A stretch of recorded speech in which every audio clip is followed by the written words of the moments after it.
Salut à tous, je suis Sandrine Miraculeux, je suis artiste et auteur, je suis aussi passionnée d'art et je partage avec vous.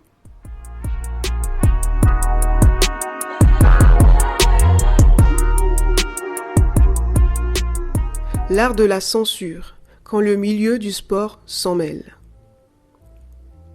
En 2012, la sculpture monumentale d'Adel Abdesamed fait l'objet d'un coup de tête au footballeur international Zinedine Zidane. Rapidement, cette œuvre fera l'objet d'une censure. À l'instar de cette suppression arbitraire parmi tant d'autres, et comme un défenseur de nos droits à la liberté d'expression, l'artiste s'interroge encore. Comment éviter la censure ? Qui sont ses détracteurs ? Sont-ils légitimes ? Quoi qu'il en soit, la réponse se trouve probablement dans l'affirmation de Claire Barbillon, extraite de son livre « Comment regarder une sculpture ». Art de l'espace, art du temps. À l'instar de la musique, la sculpture est un objet d'étude qui se laisse difficilement saisir. Il faut en faire le tour, multiplier les points de vue, se déplacer, être capable d'envisager une combinatoire extrêmement complexe de qualités formelles, traverser 1000 ans d'histoire et de style. Ainsi, pour mieux comprendre cet argumentaire, et avant de rentrer dans le vif du sujet, je vous propose de faire un petit tour d'horizon sur l'art et la sculpture en particulier. La sculpture, des outils au médium. Cire, argile, plâtre, pierre dure ou tendre, bois, cuivre, bronze, ivoire et même or et argent sont les matériaux dont dispose le sculpteur et auxquels se sont ajoutés progressivement le ciment et les matières synthétiques. Considérables sont les instruments dont s'est servi l'artiste au cours des siècles.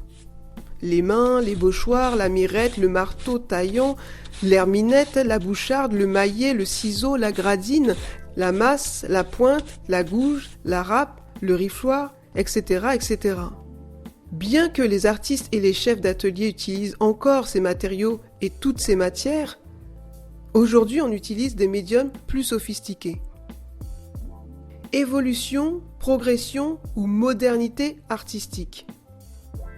Définir l'art contemporain est compliqué, car les avis sont mitigés. Pour certains, une peinture est considérée comme contemporaine si elle a été produite après 1945. Pour d'autres, c'est à partir de 1960. Pour d'autres encore, une œuvre est contemporaine tant que son artiste est vivant. Hormis la problématique de l'apparition de l'art contemporain, ses caractéristiques restent complexes. Actuellement, il existe une diversité d'œuvres très vaste. Comme je l'ai notifié plus haut, bien que certains artistes utilisent toujours leurs outils de base, la plupart d'entre eux emploient des techniques variées pour exprimer leur art. L'art vidéo, l'art numérique, le bioart, l'art conceptuel, l'art environnemental, le cinéma expérimental, la peinture et la sculpture contemporaine, l'installation, la création sonore, la performance, etc., etc. Par exemple, Christian Boltanski est un artiste plasticien, photographe, sculpteur, cinéaste et peintre contemporain. Effectivement, il utilise divers matériaux et médias visuels pour exprimer la notion de l'absence, l'inconscient, l'enfance et la mort. Pourtant, malgré l'existence notable de cette évolution artistique, la censure occupe une place de plus en plus importante dans l'art contemporain et devient très oppressante pour les artistes. Oula. Mais la censure, c'est quoi exactement ? Selon la définition de Wikipédia, la censure est la limitation arbitraire ou doctrinale de la liberté d'expression de chacun. Elle passe par l'examen du détenteur d'un pouvoir, étatique ou religieux par exemple, sur des publications, des pièces de théâtre, des films ou diverses œuvres d'art avant d'en permettre la production et la diffusion au public. Par extension, la censure désigne différentes formes d'atteinte à la liberté d'expression et de création avant ou après leur diffusion. D'autre part, la censure politique, dont la limitation par le gouvernement de la liberté d'expression, est différente de la censure indirecte, non officielle mais sous forme de pression, en particulier une forme de censure économique, due notamment à la concentration des médias, etc., etc. Les phénomènes d'autocensure peuvent également être ajoutés. Et enfin, la censure peut prendre aussi la forme d'un encadrement lié à l'âge du public. Un tel type de censure positive comporte par exemple des classifications de films selon les critères préétablis comme la représentation de la sexualité, pornographique ou non, ou de la violence. Effectivement, la censure a la dent dure envers les artistes contemporains. Un art contemporain où l'art de la censure perdure. Ainsi, tout au long des pages de mon premier livre Artistes et culture, on découvre les divers courants artistiques que l'art a connus, ainsi que la censure dont elle a fait parfois l'objet. Assurément, la notion de sculpture a beaucoup évolué depuis les années 60. Cependant, les commandes publiques à l'échelle internationale et les nouvelles matières utilisées ne sont pas l'unique raison de cette mutation. Notons également que cette progression vers la contemporanéité s'explique aussi par les sujets traités, comme la politique internationale, l'identité sociale et culturelle, l'architecture, l'écologie, l'anthropologie, etc., etc., et la façon d'aborder la sculpture. Considérant par exemple le sculpteur Ron Mueck, qui fait partie du mouvement de l'hyperréalisme et propose des sculptures monumentales vraiment réalistes, tellement réalistes que si leur dimension n'était pas si réelle, on pourrait croire que ces personnages sont vrais. Tandis que d'après l'auteur Anne Lorzini, les sculpteurs Dewar et Jekyll renouent avec la pratique traditionnelle de la sculpture et jouent sur les effets de confrontation et de contraste en associant des matériaux et des motifs hétérogènes, voire antinomiques, afin de créer un univers onirique. Leur originalité repose sur la rencontre entre des idées ou des objets, dont la signification reste mystérieuse et laisse place à tout type d'interprétation. Mais quant à Adel Abdessamed, qu'en est-il? Abdessamed, un habitué de la polémique. L'artiste plasticien, sculpteur, vidéaste et peintre Adel Abdessamed est l'un de mes artistes contemporains favoris. Vous avez sûrement entendu parler de lui suite à la censure de sa sculpture installée devant le parvis de Beaubourg en 2012. Sa sculpture monumentale de 5 mètres de haut, titrée « Coup de tête », immortalisa le malheureux incident qui a eu lieu entre Zinedine Zidane et Materazzi lors de la Coupe du Monde de football de 2006. D'ailleurs, l'artiste n'en est pas à sa première polémique. La liste est vraiment longue. Pour vous faire une idée, je vous laisse consulter les différentes controverses dont il a fait l'objet, en barre de description. En effet, le magazine des Inrocks révèle que le plasticien a fini par s'auto-censurer en cédant à la pression des réseaux sociaux. Néanmoins, il justifiera son autocensure par ses propos. Parce qu'on ne parle plus que de ça, en tant qu'artiste, c'est un peu la nuit de cristal. La censure qui empêche de dire et qui décide comment on peut et doit dire, qu'aura-t-on le droit de dire et de montrer demain? En tant qu'artiste, pourtant, c'est un triomphe, puisqu'une œuvre fictive, simulée et symbolique, suffit à créer la tempête.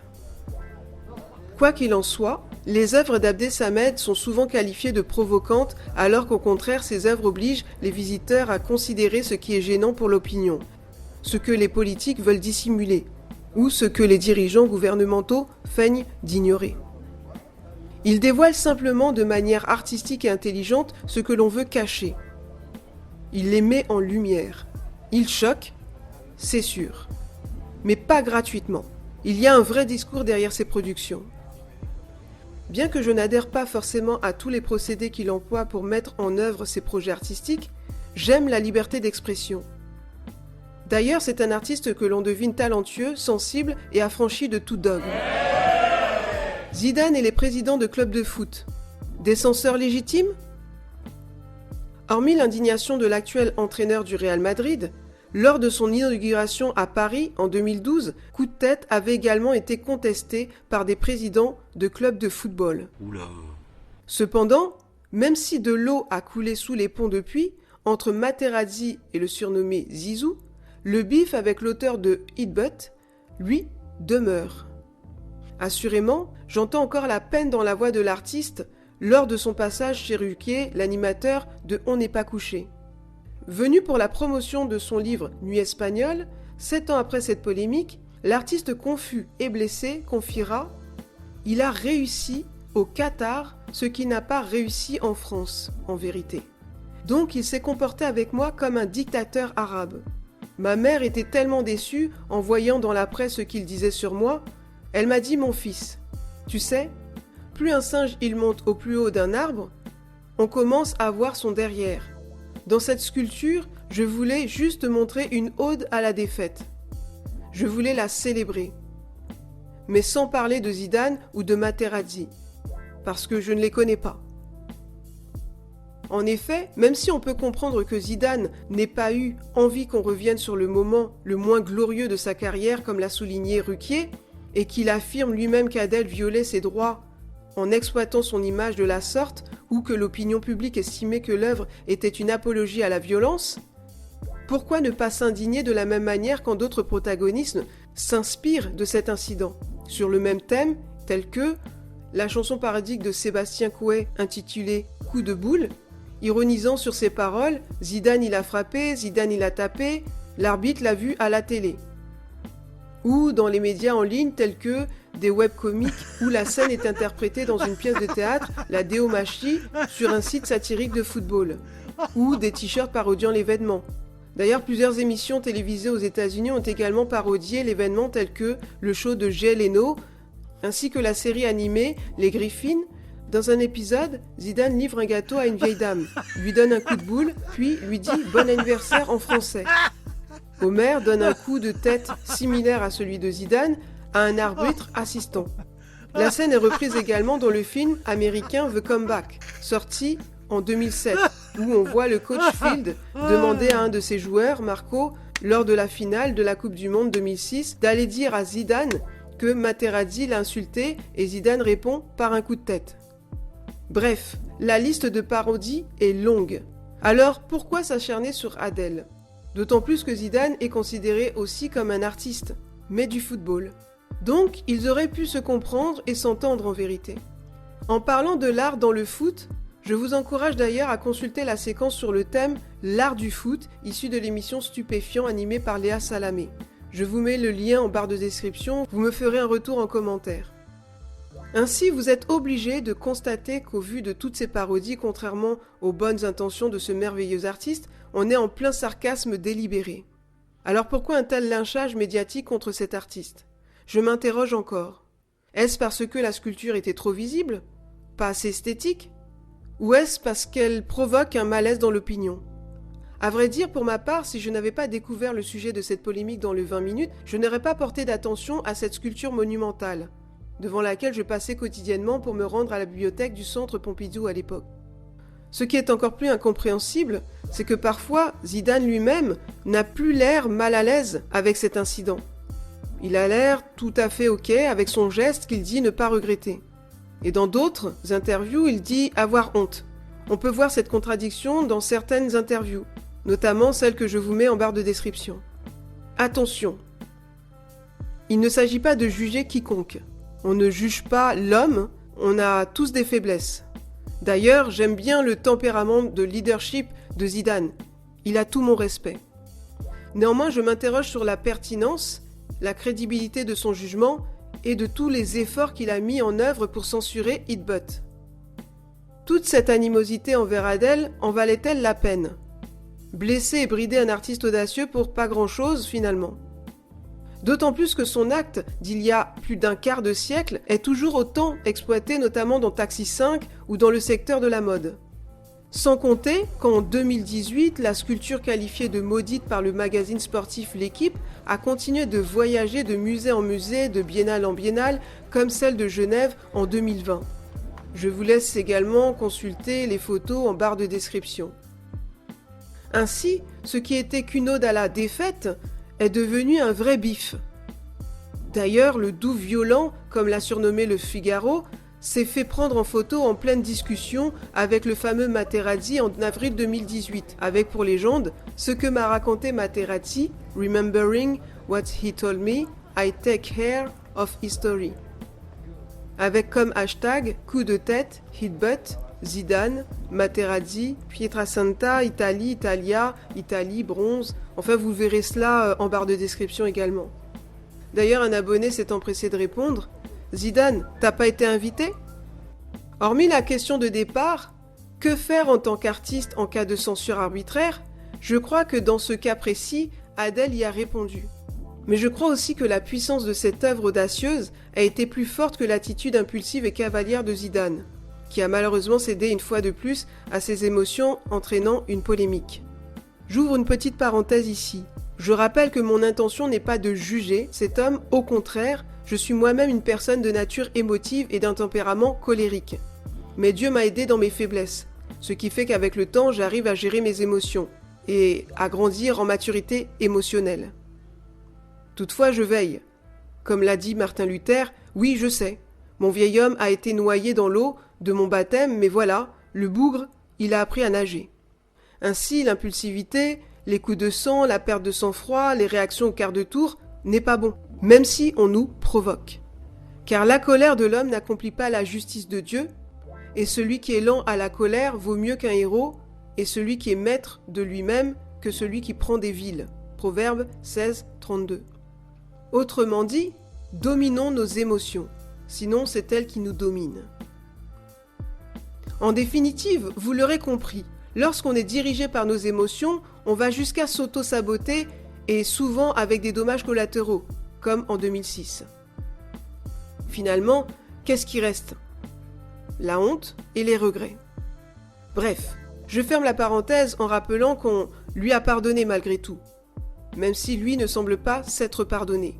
Pourtant, il est devenu un grand leader, et il est resté un grand champion dans le cœur des Français. Contrairement à la plus médaillée des Françaises, en athlétisme, Marie-Josée Pérec. Censure équivaut à Big Brother is watching you. Dans l'état actuel des choses, on pourrait citer nombre d'œuvres, parfois plus scandaleuses, qui ont fait l'objet d'une censure ou du moins qui ont scandalisé l'opinion. L'origine du monde de Gustave Courbet, Le déjeuner sur l'herbe de Manet, Les nus de Michel-Ange et j'en passe. Or, nous savons que l'artiste est par définition un avant-gardiste et qu'il marque son temps par sa différence d'avec ses contemporains. Et c'est comme ça qu'on fait évoluer les mentalités et qu'on peut raconter un siècle plus tard l'histoire de l'art de telle ou telle période. Mais si on gomme tout, on bride les artistes. Du coup, qu'est-ce qu'on laisse comme héritage à la génération future? Une période de censure? Effectivement, me direz-vous, le clivage entre l'artiste et l'opinion publique a toujours existé, probablement à cause d'une incompréhension de l'œuvre ou de ce qu'ils considèrent vraiment comme une œuvre d'art. D'accord, mais c'est la faute à qui? Les mentalités n'évoluent-elles pas?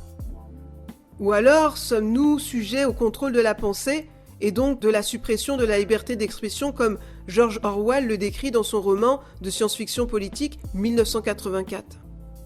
À défaut de savoir ce qu'il faut faire face à la censure, on a en revanche l'illustration de la bonne attitude à adopter lorsque, comme Zidane, notre image nous semble être utilisée de manière désobligeante. Pour le savoir, parlons du cas Charles Saatchi. Pour appuyer mon propos, je me permets d'orienter votre attention sur un incident qui a d'abord suscité l'indignation de l'opinion publique en Angleterre en 2013, ainsi que l'objet de plusieurs parodies très agressives à l'encontre du collectionneur d'art Charles Saatchi. Mais qui est Charles Saatchi? C'est un ex-publicitaire britannique reconverti en tant que collectionneur, marchand d'art et galeriste. De ce fait, il a actuellement une forte influence dans le monde de l'art contemporain. C'est d'ailleurs lui qui nous a fait connaître l'artiste Damien Hirst, entre autres.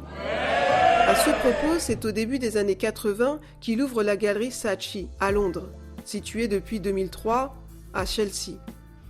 Malheureusement, c'est suite à un incident que le multimillionnaire va connaître un divorce très médiatisé, avec l'écrivain et chef culinaire Nigella Lawson.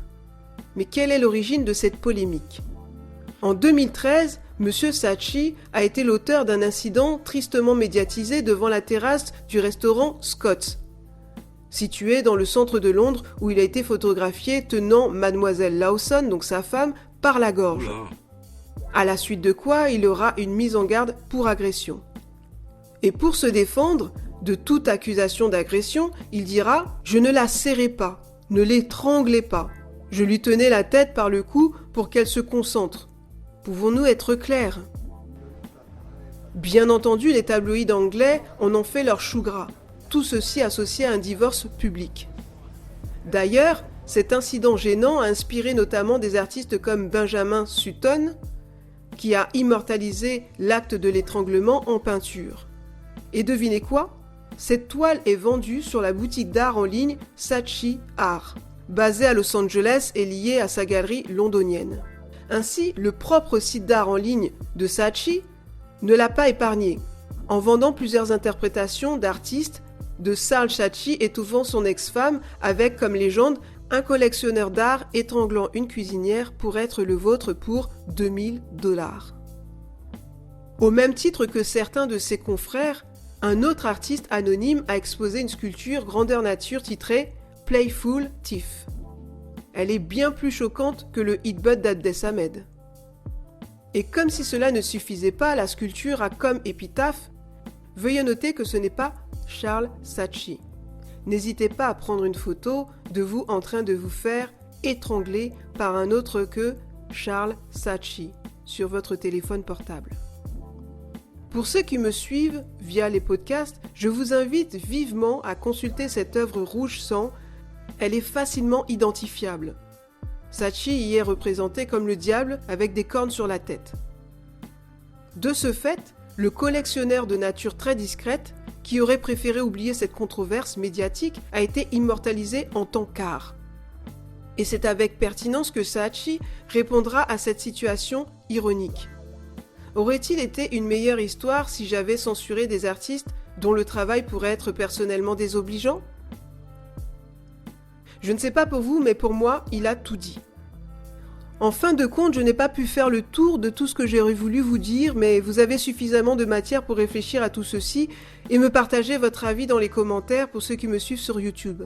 Sinon, je vous prie de m'excuser de ne pas pouvoir vous proposer plus de contenu, des contenus plus souvent, mais vous l'aurez compris, en tant qu'artiste entrepreneur, je crée et je gère toutes mes activités seule, c'est-à-dire les livres, les formations, les podcasts, les montages vidéo, les blogs, les boutiques en ligne, ça fait beaucoup.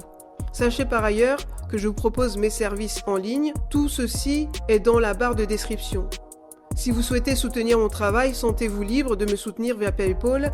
Et si vous pensez que mon travail peut édifier quelqu'un, vous pouvez le partager. Et si vous aimez les sujets artistiques que je traite, abonnez-vous et likez. En tout cas, merci pour votre écoute. Je vous dis à bientôt. Ciao.